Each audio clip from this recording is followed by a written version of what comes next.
few That's all right. minutes. We're learning here. You know, I had a fun situation this afternoon. Actually, it's happened to me a lot where I get in, I'm hosting a meeting. I get in, I'm there, I'm waiting for everybody. It's 3 after, it's 5 after, it's 7 after. I'm like, huh, where is everybody? And I had it with an urgent call this morning. And, I invited those people. I was like, you must be there. This is a big problem. Right? And I'm there all alone. And then I start getting these texts, where are you for your own urgent meeting? I was like, I'm in the appointment. But they were all in another Zoom somewhere waiting to be let in. But it wasn't You mine. said it's Zoom somewhere. Yeah, so I couldn't get to them. They couldn't get to me. They were waiting. They thought I was late. I thought they were late. It was an urgent meeting. It's happened to me several times. So there's, you know, so many fun things with Zoom. Okay. All right. So we're now recording this session. Are you going to show your screen or? Me? Who? Yeah. Are you just gonna chat? I am showing my, what do you mean? Oh, no. I'm not going to share my screen if that's what you mean. Like, do I have Yes. slides or something? No. Okay. I'm just talking. I'm just relying on my vibrant personality. Okay. Fair enough. And my ability to make things up on the fly. All right. So I got the floor here. Well, hello. Oh, Justin, are you screen sharing? Yes. I'm showing. I'm getting ready. You're getting ready. All right. Well, can I, Yeah. I don't think reading that while I'm talking to them. Can you not share this while because I'm going to show them the power of seeing people here, right? So I have you in the Brady Bunch mode here. You guys are probably all too young for that, but this is an old 70s TV reference where they started off by having all the members of this big combined family in little boxes like this. And there are exactly 9 of us, so that's lovely. So I am Susan Sauce Parker. I'm in the process of a name change. Could take me another 10 years. So call me whatever you want. It's great to see you guys. I've spoken to a lot of you. I've read all your application materials, so I know, all about you. I am here because it's hard for me to get in touch with all of you. I send out emails and such, and I'm trying to, see different ways to get in touch with the whole group. So I decided to just grab a few minutes in these synchronous sessions to share a few things and to help you get the most. We want to make this the best MBA we possibly can. I've been chatting with a lot of students since we launched this. You guys are the 2nd cohort of the Responsible MBA. Congratulations. So we're learning a lot. I'm learning a lot all the time. So I want to share a couple learnings that I know can help you make the most of it. I'm going to share you a little bit of what I've learned that I'm going to do that's going to help you as well. So first of all, one of the things that I notice is that we don't have what I consider to be sufficient bonding, much bonding going on in the cohort. And so that's a really important part of an MBA, right? You guys want to know each other. You want to build friendships. Some of you may wind up to be life partners, business partners. You're going to get your job from them, or at the very least, you're going to go back 30 years later and have a fabulous time at a reunion. So I want to help you get to know each other and build stronger relationships across your cohort, the 17 or so of you here in your course, and the cohort, the other 15 that started the same time you did, and all the rest of the MBA students. So there are a couple of things you can do to do that.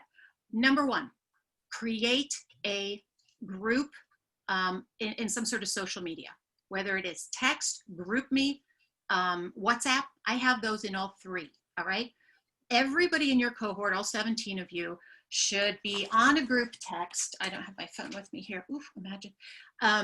So that whenever you guys have a question about any course, about anything you need to vent, you pop it in and you say, hey, whole group, I have no idea what this assignment means. Does anybody know?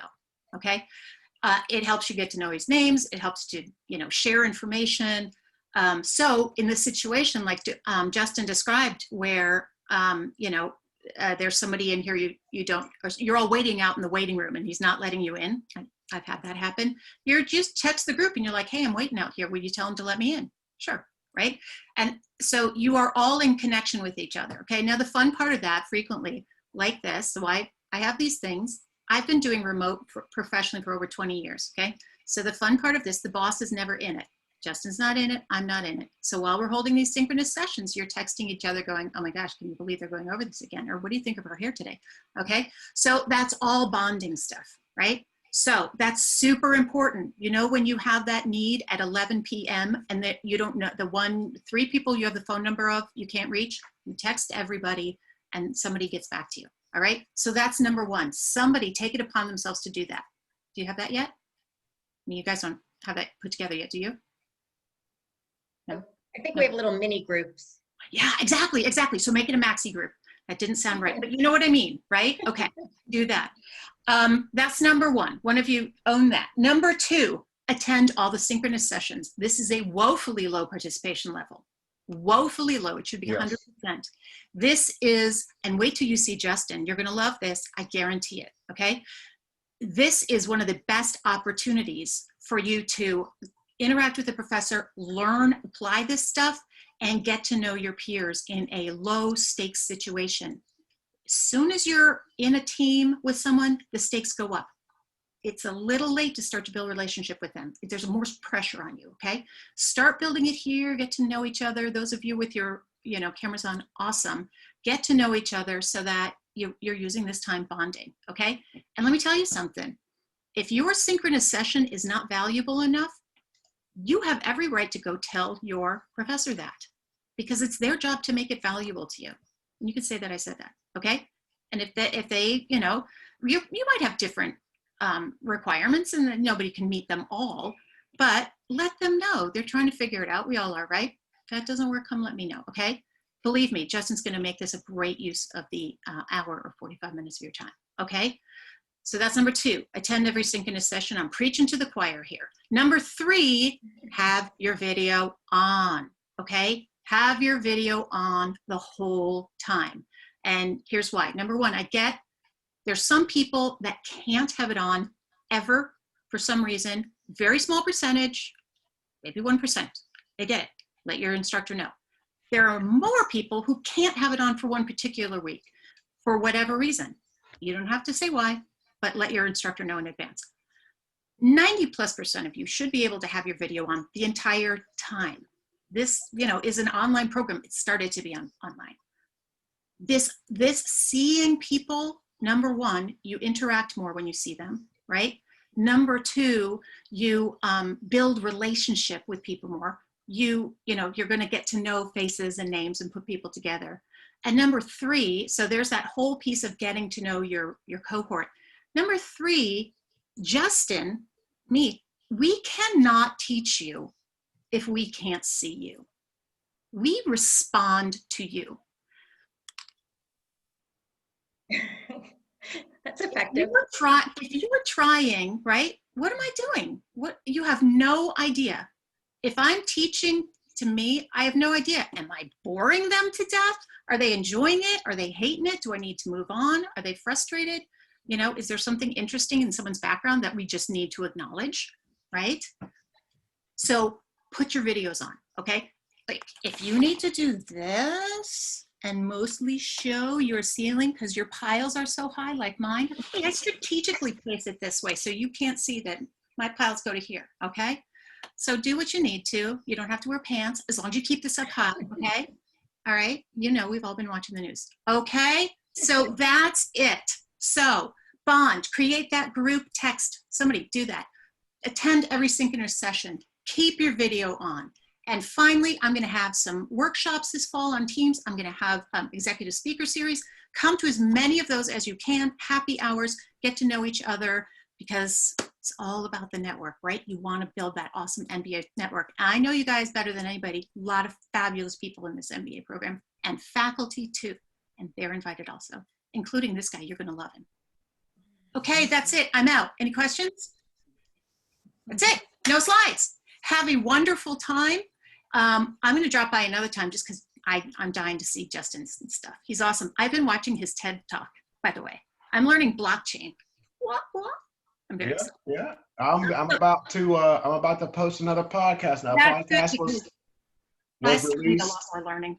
Yeah, was released today, so we're going to talk about that shortly. See, cool stuff. All righty, I'll let you guys go. Video Thank you, on. Susan. Yeah, see you guys later. Don't forget, Bye. text, call me, email me. You got any questions? Bye. Thank you. All right, thank you. All right, thank you, everyone. How you doing? Oh, fine. Thank you. Good. So the way I do things is, can you see my screen? Can you see the course screen? Yes. Okay. Yes. I'll be looking back and forth because I have you on this screen so I can see acknowledgement. But the way that I do these weekly sessions is I'm all about engagement. I do not, this is a graduate program.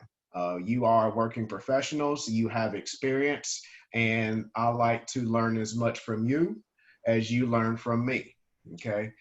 We did this in the last term, and we planned for an hour discussion, but I would say not a single one went an hour because, we were talking, we were in the midst of COVID. And because the pandemic affected pretty much every single supply chain within all organizations around the world, we had hour 20-minute, hour 45-minute conversations about a topic. Now, I'm not gonna hold, I mean, all of these are completely optional, but not a single person dropped off. Because we made it meaningful. I mean, we were talking about supply chain in healthcare, supply chain in manufacturing, supply chain in higher education. So, I try to apply what we're discussing to everyone's background. Thank you for your introductory post, because I take those posts and I reflect on, how the content's going to be applicable to you all. Right? I just don't lecture, the content, because as I tell other students, I hated that. I hate it. And you'll also see that I'm a little bit different, and I am very candid. I'm very direct. And whenever I was in undergrad, you could tell very quickly those professors that had the practical experience and those who just went graduate school, doctoral degree, right? Because I hate talking about theory, because in project management, supply chain management, and you can see it now, where 50% of what we talk about and what you read in the book is actually real world. And what we're going to talk about in these weekly discussions is, how do we deviate from the theory that you learn in a book, okay? So as it pertains to the course, I want to spend the majority of the time within the syllabus, but I will say each time you log into the class, I say, once you log in, click the announcements, because I'm going to share a lot of information that's going to be helpful for your class. It's going to be helpful for your careers. So, for example, as I said, there's a podcast that I loaded 2 days ago, where I was a guest on one of the largest supply chain media providers. They have tens of thousands of followers, and because we're going back to school, we actually had. I'm on the video. We actually had a discussion on where we're going within higher education, right? So we talked about how we're changing with the pandemic. We're changing how technology is going to impact supply chain management. We're changing how project management is going to impact higher education. So that video is very helpful. It also gives you insight into certifications. So if you do want to go into the operations management, supply chain management, project management realm, we talk about those certifications and how those certifications are going to be a differentiator within the job market. So again, that one's going to be very beneficial. There is still time to sign up for the Women in Supply Chain Conference. It's the largest female supply chain conference in the world.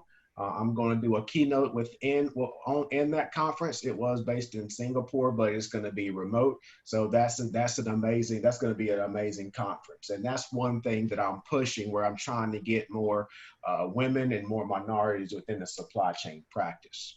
I did another podcast yesterday, and they asked the question of, how do we get more women and minorities in supply chain management? And the answer is, there needs to be more of us in it. So they need to see that, right? They need to see more of me. They need to see more of you all.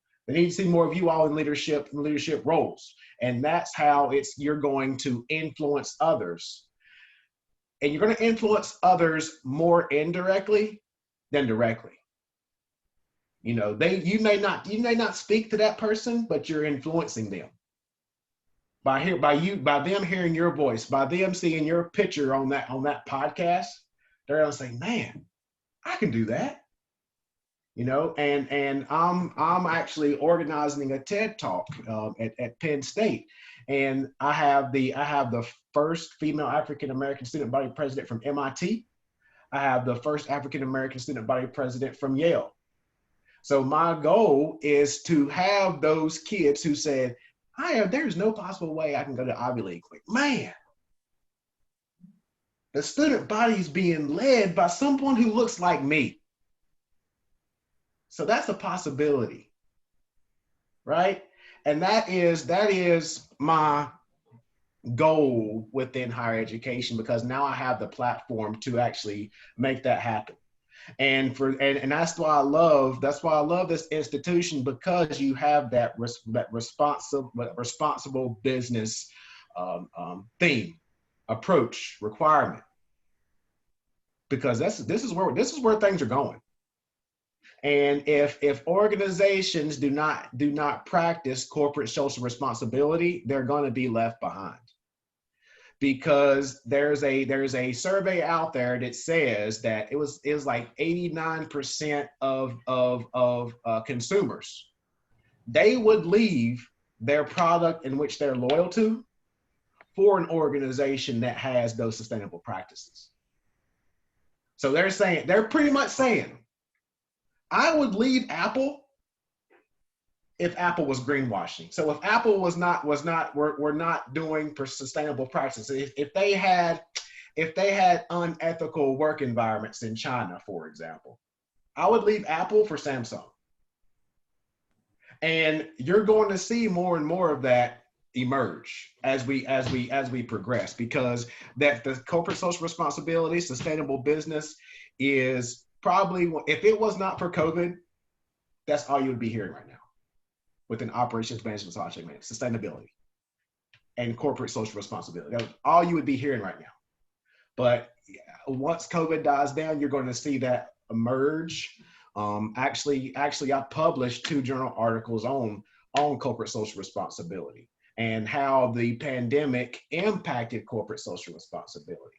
And what can we learn from the pandemic to apply to that future state of corporate social responsibility? So that is one thing that I continue to research. That's one thing that I consult organizations on, because it's the future, and you have to embrace it. So, I mean, you're going to hear more and more about that as we progress through the class, because again, I talk industry. Yes, we have the book as a foundation, but I'm taking it a step further to specifically call out, yes, the book is saying this, but in the real world, you sometimes have to adjust for A, B, and C. Does that make sense? Okay. Yeah. Yep. Anything to add? Any thoughts on that? I actually, hi. I actually listened to the podcast that you did with Makina. I think that was really eye-opening, because when I posted my introduction, I said, oh, I have no background. But then I realized, I'm like, you know what? Supply chain is so like, and I'm like, I actually know some of the things that they're talking about, which you just don't realize, right? Like, yes, and whenever I told her that supply chain is all around you, it is. Mm-hmm. I mean, look around your room right now. How does that stuff get in your house? Supply chain management, right? Yep. Those cabinets right there behind you. How do they get there? You have to manufacture those things. You have to get the trees that those cabinets were made from to the manufacturer. You have to get the lacquer that stain is made from the supplier. But you also mentioned in the podcast just not being able to get masks, and that was sort of my first thought. Like, why can't we get? I mean, I sort of know why, but Clorox wipes, they're just nowhere to be found. Yeah. And also what Francis was saying, that I've always thought, no, I've never worked at a company that produces a product that people purchase in the standard sense. But then after listening to your podcast and watching your TED Talk, it is evident that it's manifests in everything. It's everywhere. Yeah. And first off, thank you for listening to that. I mean, but It was good. Yeah, Yeah. everyone who hasn't listened, you have to listen. It was, and we're glad that baseball, your choice to, I know you had to choose between baseball. Well, and yeah. Glad that didn't work out. Sorry, but that didn't work out. Yes, but yeah, I mean, just got it, like, you know, the being into supply chain was like almost handed it. I mean, you know. yeah, but the thing is, and it's exactly like my story is exactly like yours, and everyone has a story. And whenever I got into that program, you know, I was doing it. I was doing it at my father's plant, you know, but whenever you're in a manufacturing plant, you know, getting paid hourly or whatever, you're like, oh, I'm just doing my job. No, it's supply chain management, you know. And then once I was progressing through my program, you know, I was reaching out, but you know, as fathers, but I was reaching out to him and say, you know, have you ever tried this? Just to get out of my face. But then I go back into the plant and it's done. You know, so I mean, it's very interesting, but it is developing, especially with technology, because the whole artificial intelligence, machine learning, that's one thing that I'm very passionate about, because it's going to change the game. And whenever I was speaking with McKenna, and that people think that, you know, it's going to take jobs away, no, it's not. And you're going to continue to hear that, but it's going to make jobs more efficient. You know, so whenever we talk about forecasting, you still need humans to forecast, especially now with the Clorox wipes, right? Mm-hmm. So those Clorox wipes, you're going to see, the manufacturers are going to see the demand. Does GSK make Clorox? But anyway, one of them, I think GlaxoSmithKline or Kimberly-Clark or one of them make Clorox wipes. But they see demand for Clorox wipes, and their forecasts are out of control right now. And artificial intelligence and machine learning is going to say, make all these wipes, because that's how the algorithms are built. You know, they have what I call pre-COVID algorithms right now. So they're not taking into account that you have all these stockouts. So you need a professional to see that and make adjustments to those automated forecasting outputs. You know, so, and you're still going to need that. There's not going to be a machine to make all of those considerations. Yes, they're going to see trends. Yes, they're going to see trends in how they're like seasonality. Yes, they can see, okay, Halloween, yeah, we're going to see a bump in stuff. Yes, we're going to see a bump in Christmas. Yes, we're going to see a bump in Thanksgiving. But you still need that human interaction to make those adjustments. Okay, so that's one thing. That's one thing I've been talking to a lot of people about, because people, especially in manufacturing, people are terrified of machine learning, artificial intelligence. They're terrified. You know, so, but yeah, I don't think that, but I will say that within these supply chain programs, we are increasing the emphasis on business intelligence, data science, data analytics, because we need people to understand these offerings, these tools. You know, we need to have people understand. You don't have to program anything, but you have to know how these algorithms work. You know, just as you learn all these forecasting models, you're not going to have to forecast anything because ERP systems do it, but you're going to have to understand the reasoning of why you use exponential smoothing versus a 3-month moving average. So from an artificial intelligence perspective, you're going to have to understand why you use this algorithm versus this algorithm. Why you use the pre-COVID algorithm versus the COVID forecasting algorithm. And when you make that adjustment, that switch, because that's what we're talking about now in an industry where we're going to have to develop algorithms to put these artificial spikes into account. And then once we get back to normalcy, when do we turn that off?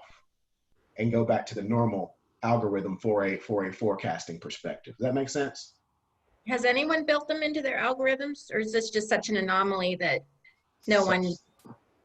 It's such an anomaly. It's something that they're working on now. But so I've been doing a boatload of research just because of this pandemic. A lot of institutions have been reaching out to me.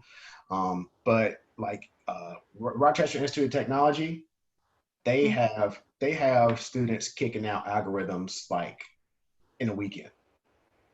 Yeah. And because of the big, and these research institutions are throwing out grants left and right.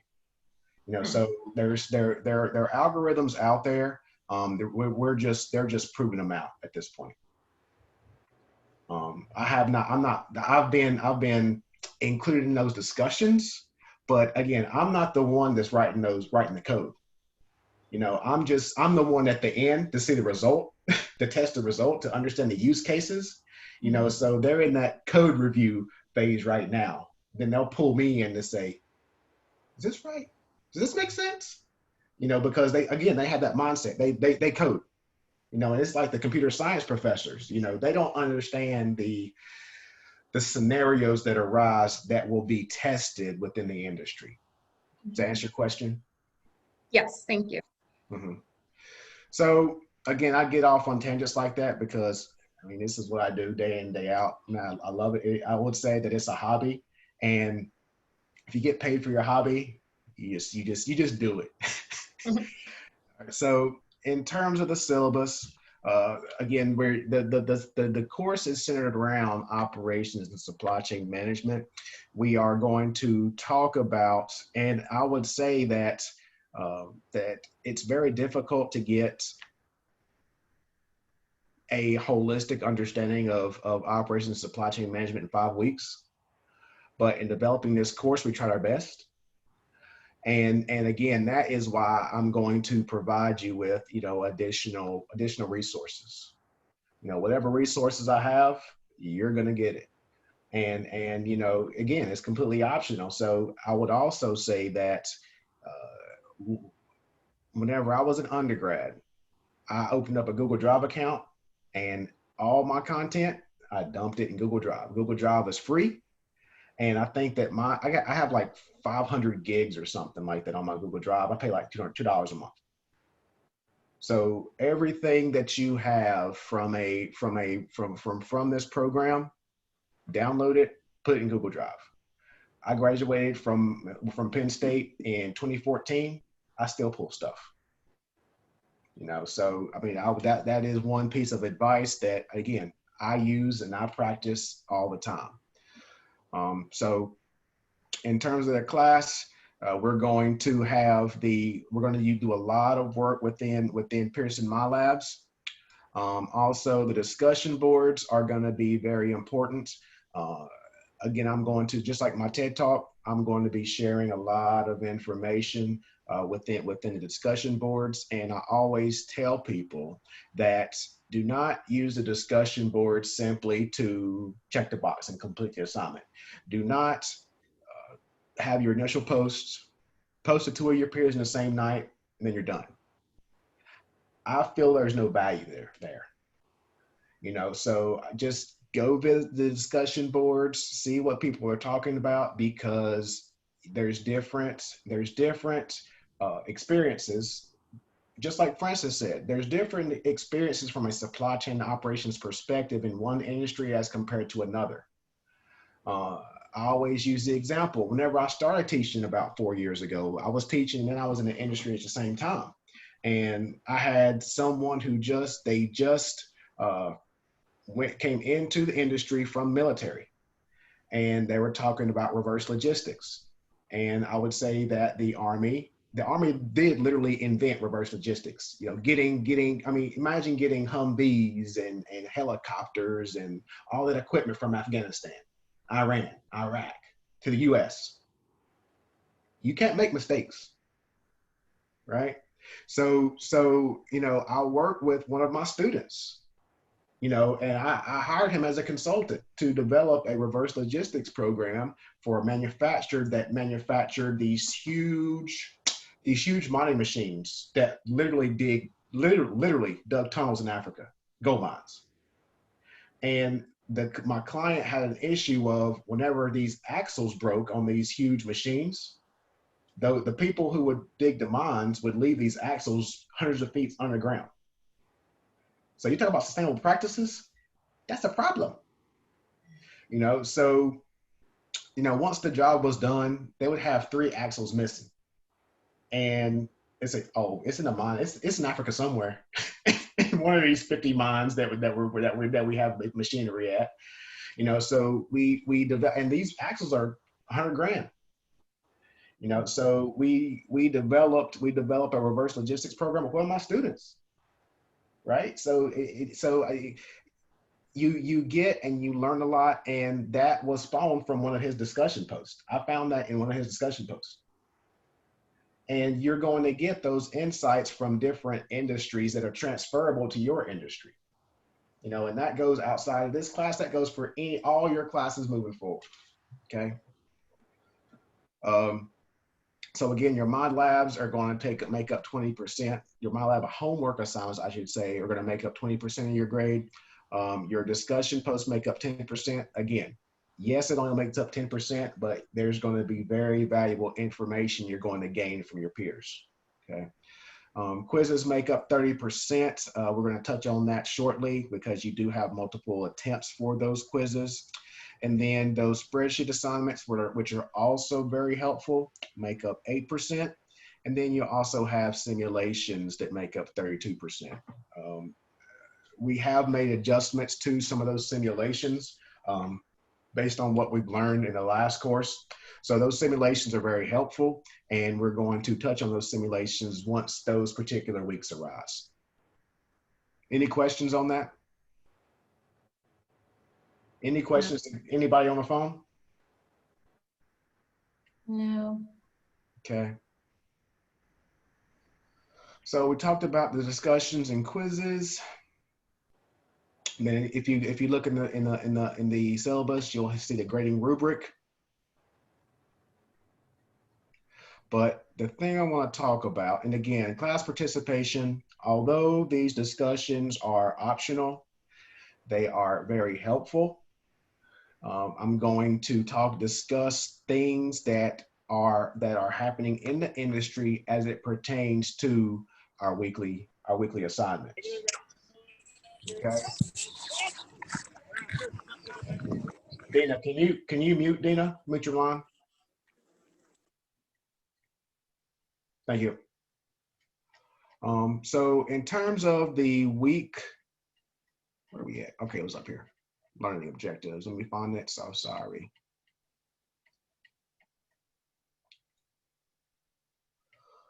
So in terms of the modules, week 1, we're going to give an introduction to supply chain and operations management. Again, this is my favorite week in terms of supply chain, in that it's heavy in technology, and I'm a technology geek. But technology, like I said, is going to change the industry. It's going to change a lot of industries. I shared the example of I work with another graduate student from another institution, and he was partnering with a medical doctor on another project. And once the pandemic began to arise, and since private practices were canceling appointments, his partner had an idea to create a telehealth application. So they created a telehealth application. They reached out to individuals, created a phone app, created like a Zoom type app, to include, medical regulations and requirements and things like that. And from March, they built a $15 million company in a matter of months. And I think that the pandemic created a new industry, because that telehealth industry is going to be here to stay. And if you think about it, those people who go to like private practices the most, like the older people, like people in their 60s and 70s, they don't want to do that anyway. It's a hassle. And if you provide them with a telehealth offering where they have no choice, similar to what they've had no choice since March, that's here to stay. It's like, this telehealth thing is all right. Justin, how did I get on that? You know, so you know, they have filled a need, you know, based on the demand from this pandemic. You know, and that company is only going to grow. It's not going to go away once everyone returns to normalcy. Once we eventually do, it's going to continue to grow because those people have seen the convenience, you know, in using technology for that telehealth platform. So again, technology is changing the way that we do business. I mean, look at us right now, right? So that's the first week. We're going to get an introduction to supply chain management. I try to limit and be cognizant of your time, so I don't put in too much content. But I may or may not add another video in terms of like an overview of operations and supply chain management. I'm still thinking about that, but again, it's completely optional. It's only going to help you. You're not going to get tested on it. So I might put that up there. In a second module, we're going to talk about product and process design in terms of, you know, how does Apple get an item from concept to, you know, my hand? How does Apple get to say, okay, this next iPhone, I'm gonna put 50 cameras on it? How do I do that? You know, so, you know, that's essentially how, you know, they go through research and development. They'll go through manufacturing and say it's feasible, and manufacturing is going to say, to put 50 cameras on it, it's going to cost you $5,000. Okay, nobody's going to pay $5,000 for an iPhone. So let's go back and let's just put 4 cameras on it. Okay, now we can put 4 cameras on it. Now that that's feasible, where do we get these camera lenses from? Now we have to choose our suppliers. Now, once all those camera lenses come, they have to send those lenses to manufacturers, contract manufacturers such as Foxconn. Once Foxconn manufactures those phones, then Foxconn has to understand, okay, what distribution centers are going to store all these iPhones around the world, right? Now, once the distribution centers have them, now they're going to say, okay, what Apple stores around the world are we going to send them to? What Verizon stores, what T-Mobile stores are going to send these iPhones to, right? And then once they get into these T-Mobile stores, now Cook, you know, the CEO of Apple, has to walk on stage and say, oh, we have a new iPhone with 5 cameras on it, 4 cameras on it, so that we all know about it, right? So that's how, you know, that marketing, how leadership comes into, you know, the whole supply chain management aspect, you know, and that's where that product and process design come into play, where we talked about the product design, but from a process design perspective, I like to use Tesla, right? I want to get me a Cybertruck. And Tesla's previous process design was a make to order strategy, where they would wait for me to place an order for a Tesla. Someone would come to my house, do my measurements, and say, whoa, you weigh a little bit more than we thought. So now I had to go back and make adjustments, right, to the car. And they used to have that make to order strategy. But now they have the make to stock strategy for these Cybertrucks, right? So they have to further streamline those processes, reduce some processes, make processes more efficient so that they can produce to scale. Whereas previously they would probably make 5 Teslas in you know, a day. Now they're making 50, 100 Cybertrucks in a day, right? So that's where that process design comes into play, and where an organization's business model will drive a company's process design. That makes sense? Mm-hmm.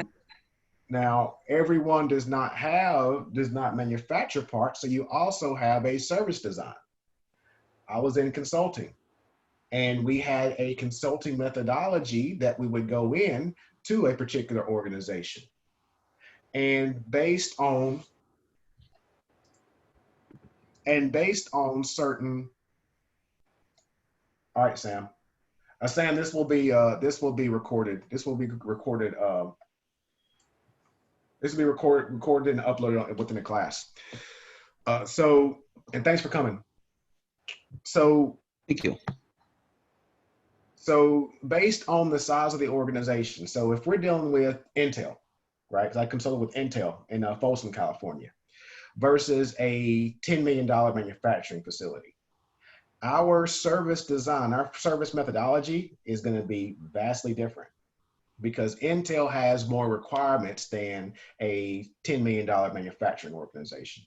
So that's where those different processes come into play. That's where those different service offerings come into play. And then also within module 2, we're going to talk about demand forecasting. So again, Clorox wipes, right? So we had we had a little spike in demand in Clorox wipes in February. Had a little spike in demand on hand sanitizer, had a little spike in demand on toilet tissue. And although they are slowly increasing our inventory levels, I always say that by November timeframe, you're not going to be able to walk through Walmart because there's just going to be pallets and pallets of toilet tissue because they're going to be able to catch up with production and fill that demand of all those orders of toilet tissue that has come into play, that has come in since March. Right? So that's where that demand forecasting comes into play. And that's where we're going to talk about the bullwhip effect. And I do have— The which effect? Bullwhip effect. Oh, okay. So the bullwhip effect. So if you want to get ahead of the game, if you type in the beer game, beer, just like the beer you drink, the beer game. Beer. Yeah, beer, BEER. So the beer game is a simulation that was created by MIT 20 years ago, where you're essentially placed in groups of a supplier, a manufacturer, a distributor, retailer, and your customer, your consumer, right? And within these groups, in the first round, you'll say, okay, Mr. Customer, how many cases of beer are you gonna buy? And then you have to say, okay, Mr. Retailer, you have to guess how many cases of beer this customer wants. Distributor, you have to guess how many cases of beer this retailer wants, and all the way up, everyone's guessing. And then after that first round, you reveal your results, and now the customer wants 20 cases, and everybody's like, holy crap, it's nowhere close to that. So now the second round, you either stocked out or you had excess inventory, and now you're trying to play catch up or cut costs or reduce your inventory levels, right? But you're still not talking. So now you do that for about 5 or 6 rounds, and everybody, and you see the demand goes like this, right? Because everyone's trying to compensate from the previous round. They're trying to catch up. And that's the real world. But the beauty of the beer game is that, okay, in this second iteration, everyone talks. So, Mr. Customer, you tell me how many cases of beer you want. Okay, Mr. Retailer, I want 10 cases. As a retailer, I say, hey, Mr. Distributor, I need 10 cases. Hey, Mr. Manufacturer, I'm gonna need 10 cases. Hey, Mr. Supplier, I need this many pounds to make 10 cases.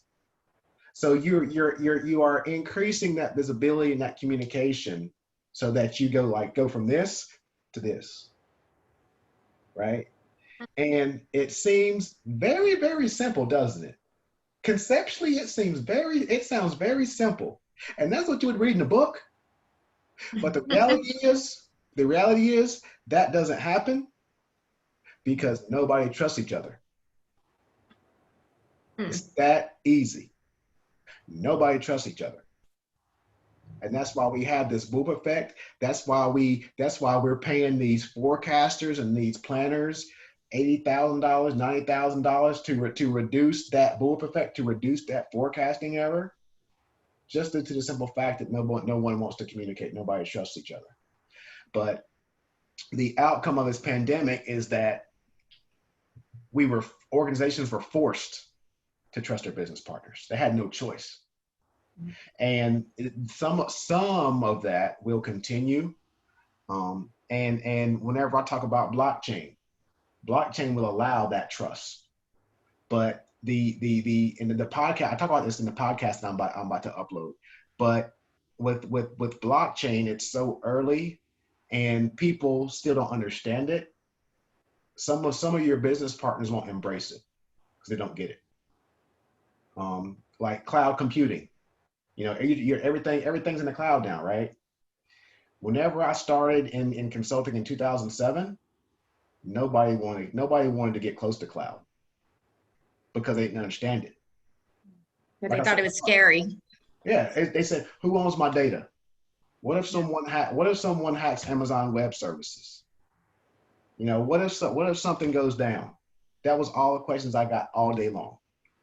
And now all of these ERP providers, that's all they offer. They don't offer on-premise anymore. I had a project last July, and this distributor they were dead set on keeping their ERP system on premise. And we were down to 2 vendors. They didn't choose this vendor, but they were down to 2 vendors. And they made one vendor sign an agreement to say, you have to support our on-premise application, because they don't support it anymore. They had to sign an agreement to say, if we give you $1 million, you have to support this on-premise indefinitely. And the vendor didn't want to sign it because everyone's going away from on-premise. Everything's going to the cloud. And like I said, it has taken 2006. I mean, it's taken about 12 years for it to catch on. And I think that it's going to take longer than that for this whole blockchain thing to catch on. And I'm talking about TED Talk. It took 30 years for the internet to catch on. 30 years. Think about it. 30 years. So we're early on in the process. Artificial intelligence is catching on quicker because organizations see that artificial intelligence is a requirement. If you don't use AI, you're going to get decimated, because your competitors are using these tools to reduce their forecasting errors. So whenever they reduce their costs, they're pushing those costs onto the customer. And that's the competitive advantage that we're seeing right now. And that's come up within the last maybe 13, 14 months.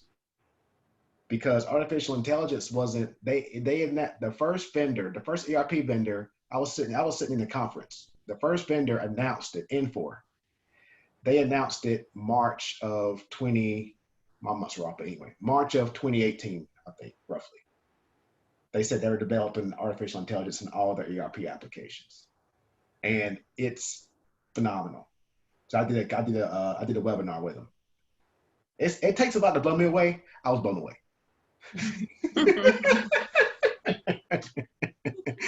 But again, that's where it's going. I'm passionate about it because I see it. I talk to these organizations almost daily. And I talk to I talk to the vendors that are actually implementing it and building it. I'm talking to the pioneers that are actually implementing it within their organization to create a competitive advantage because they see the value. So I'm just not talking crazy talk. It's being implemented. So module 3, project management. So just as with supply chain management, project management within every single organization. Project management. So I did another journal article because people were reaching out to me because they wanted these peer review, because you'll hear that peer review journal articles are very difficult to get published. But with the pandemic coming out, there was not much academic research on it. So these journals were reaching out to researchers, and because many people don't research supply chain management, there's a ton of researchers within technology, but many people don't research supply chain management. I had a number of publishers reach out to me, and I did one on project management within supply chain management, and I did a survey. I surveyed people on LinkedIn. It's low-hanging fruit. It's simple. And I asked them a question. I said, what steps have your organization done since you moved to a remote work environment? What things have worked well? what things have not worked so well, and what things from a project management perspective do you think should be included in the move forward plan? Even outside of COVID, even post COVID-19, what should be implemented? And those future state implementation strategies, most of the people, the consensus, I should say, let me use the correct term, let me use the academic terms. The consensus was that organizations to use uncertainty management planning. Now, you're going to hear risk management planning, but risk management planning is more for future state, right? It's more for the future. With uncertainty management planning is what we're having right now. In the current state, things are uncertain. So we need to have a plan in place. And so for a perfect example, part 2 of this study that I'm writing right now, what does an uncertainty management plan look like right now? What are we going to do if we have to shelter in place again? Because people aren't listening, because regardless of your political affiliation, regardless, I'm going to say that regardless, if a leader of the country doesn't wear a mask, if he's not mandating people to wear a mask, then those people who follow him are not going to wear a mask. So I think that we are leading to another shelter in place. More likely in the fall during flu season. Wait till we have the, how do you call that, twin, like pandemic or something. The double, yeah. Double whammy. You're compounding the problem. Yeah. And how are you going to know whether someone has COVID versus the flu? They don't have the answer. And those countries that listen, that have no choice but to listen, I'm not going to say wow, who have no choice but to listen, they had cases in the single digits. Mm-hmm. And they're fine. So if people would just listen, it would be fine. And that's what I'm talking about. That's my uncertainty management plan right now. What are we going to do if we shelter in place again? Look at Notre Dame. Look at UNC. They went to school for 5 days. Shut it down. So it's a touchy subject for me, but it needs to be discussed, and that's what leaders of organizations are asking about right now. Say what is an uncertainty management plan? What does that look like? What does it look like if we shelter in place again? People are going to fight. People are going to fight to get to open back up again, guarantee it. And now you have school age children going back to school. Look at Atlanta or Georgia. It's in Georgia. It's not Atlanta, but look in Georgia. Triple digits. Students had COVID in days.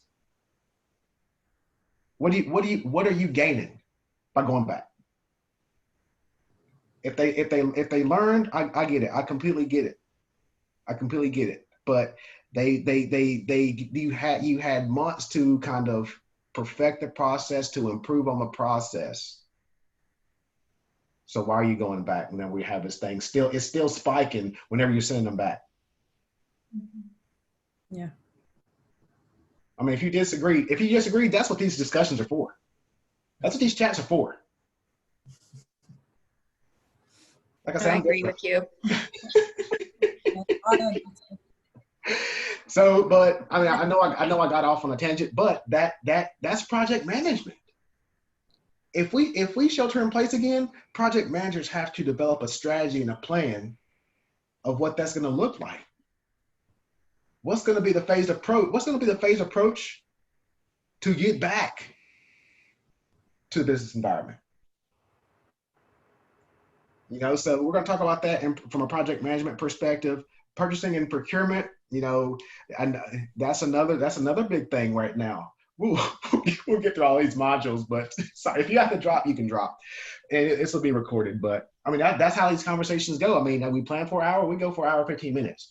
But purchasing and procurement, we'll have another discussion on that, in that a lot of organizations had to make decisions on their supplier base. Because we have a heavy reliance on China. China was shut down in February and March, and companies were in trouble. And they moved some of their supplier base to the US, and they developed those strategic partnerships. So now you see an increase in US suppliers. And there was one study that came out that said that 60 to 70% of purchasing managers are currently reevaluating their supplier network because of what happened. Because they relied too much on Chinese manufacturers, Chinese suppliers, and they are moving their supplier base to the US. You know, so that's what we're going to talk about. You know, what's the benefits to doing that? What's the drawbacks to doing that? You know, and once we get to supplier management, we're going to talk about the supplier diversity programs. So again, sustainable business. Supplier diversity programs is a big topic right now. And I always say that when we talk about diversity and inclusion, I'm the first one to say it goes past race. I get frustrated when people keep talking about race. No, it's about minority-owned businesses. It's about women-owned businesses. It's about people from diverse backgrounds. Diversity could also be a sustainable supplier, sustainable business, like a supplier who only uses recycled materials. That's a diverse supplier. And similar to how the government sets aside certain contracts for minority-owned businesses, women-owned businesses, I think that should be a mandate for all organizations. That may not be the case. That may not be mandated, may not be required, but there's a voluntary sustainability report called the Global Reporting Initiative, and I'll upload a video on that. In that, the big Fortune 100 companies, they participate in it because they know their competitors are going to participate in it, and if they don't have a report in there, they're going to lose customers. So if we work with those people who mandate the Global Reporting Initiative, and we include a section to say, what's your supplier diversity program look like? What's your diversity and inclusion program look like? Then it'll catch on. Because there's a diversity and inclusion webcast I just did yesterday. It's going to get published week after next. I will admit I was a little too honest on that one, so I have to review it to see if it's appropriate for class. But that's it is.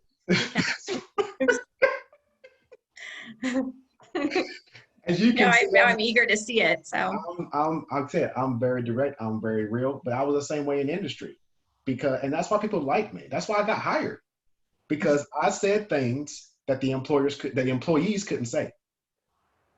You hired me. You're paying me $200 an hour, so I'm going to tell you like it is. You hired me to come in here to tell you the good, bad, and ugly. And that's what I'm doing. 80% of it, you're doing good, but the 20%. We got to rip it out, you know. But and that's what, and I think that's how you benefit, because I've seen the good, bad, and ugly. But you know, and I share it all. Module 4, or I'm going to try to wrap up. Inventory management. We're going to learn about the different inventory types. We're going to talk about Amazon. We're going to talk about we're going to talk about Lean Six Sigma in Module 5, but we're going to touch on Lean Six Sigma in Module 4 with inventory management. We're going to talk about aggregate planning, the different models with the chase, level, and hybrid strategy. And then we're going to talk about my favorite topic in ERP systems. Okay. We're probably going to talk about ERP systems every week That's what I did. But the focus of Module 4 is on ERP systems. Finally, in Module 5, we're going to talk about logistics and transportation. So again, getting, I would say the majority of Module 5 is going to be talking about Amazon. In that, you know, I said in the podcast, I said Amazon saved the world, literally in March. Yep. If That's understatement. Yeah. how would you have gotten your products if Amazon was shut down? Let's be real. You wouldn't have got anything. We wouldn't. Right. Amazon saved the world in March and April. Yeah. Right. And I say that Amazon sold books. Amazon started selling books, and they became one of the largest organizations in the world. I don't think they're largest anymore. They're top 3, maybe. I don't know. I'll have to double check that. So, but they became one of the largest organizations in the world using supply chain management as a competitive advantage. Because even if you have an online marketplace, what got Amazon on the map is that Amazon Prime. And I do not mind paying that $20 a month. If I can place an order right now and it shows up tomorrow by 4 o'clock. But that's logistics. I have no idea how they do it. And this is my discipline. This is what I do. I have no idea how they do it. But partially because they have distribution centers. They have like 3 distribution centers in Pennsylvania.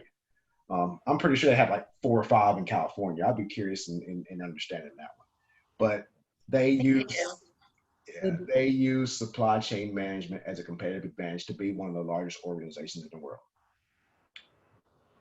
We're also going to talk about supply chain quality management, and then that quality management kind of goes into the Lean Six Sigma and I don't like how this is added together, because I always say that Lean and Six Sigma are 2 different things. Because the objective of Lean is to reduce waste from a process perspective, inventory perspective, movement perspective, but the objective of Six Sigma is to reduce variation, right? To reduce defects and things like that. So that's why the definitions are separate, but the practice is combined. I will say that, but the definitions are separate. That makes sense? Yeah. I was going to ask, I thought that they were different. 2 different things. Yes. Good catch on that one. Thank you. Appreciate that.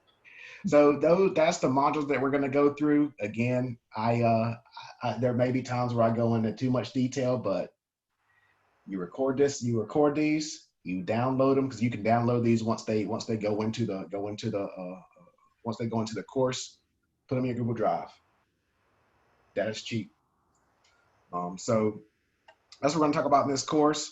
Again, the MyLab homework assignments is within MyLab, and those